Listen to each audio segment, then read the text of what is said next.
Tonight on Closer Look, a local donkey sanctuary is speaking out against RONA's new commercial and the impact of the harmful stereotypes it harnesses. GuelphToday reporter Isabel Buckmaster has been covering this story and joins us tonight from Guelph with the latest. Isabel, give us the backstory on this, and why is the executive director of the Donkey Sanctuary of Canada so upset about this ad? It's two things. One, they just feel like the commercial is in general demeaning to donkeys. But on the other hand, they also find that it's super inaccurate. And they felt like the whole process, by speaking out, it was an education opportunity to kind of share with people why they were so upset with the commercial. Okay, so the sanctuary chose to speak out about the ad because they feel it's potentially damaging to the animals.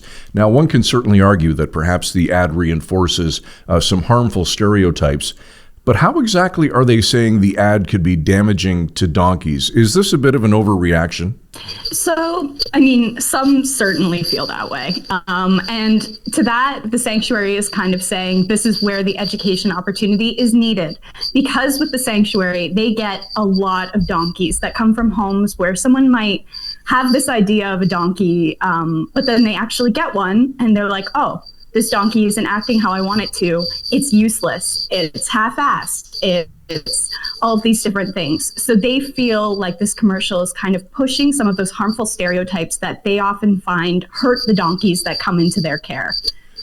Now, what has the public response been since the sanctuary spoke out? I know your story has gotten some comment traction, and I'm sure there is some Facebook commenting as well. What's everyone saying? It's a real divide. I myself have received several emails from people who are like, I'm never shopping at RONA again. Thank you for doing this story. But on the other hand, we have some people who are like, you're overreacting. They're overreacting. Why is this a story?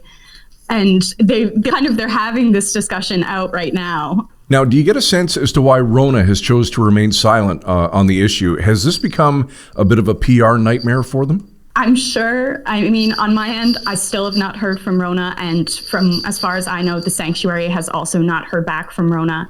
I'm sure on one hand, it might be a PR nightmare for them, but on the other hand, I'm sure it must be hard for some of the local RONAs as well, because the sanctuary is encouraging people to contact their local RONAs and ask them to talk about the commercial, ask them to push back against the commercial.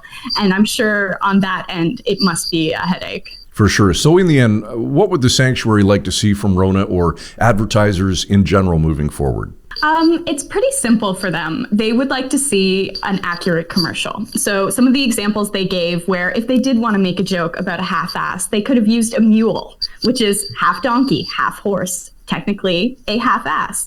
Or they could have done something that played on the historically hardworking nature of a donkey. Rather than kind of taking some of these harmful stereotypes and pushing it, instead use it as an education opportunity. And they'd love to help them do that, I'm sure. All right, there's Isabel Buckmaster from GuelphToday joining us on Closer Look. We'll be back tomorrow night at 7 with another episode for all of us at Village Media. Thanks for watching.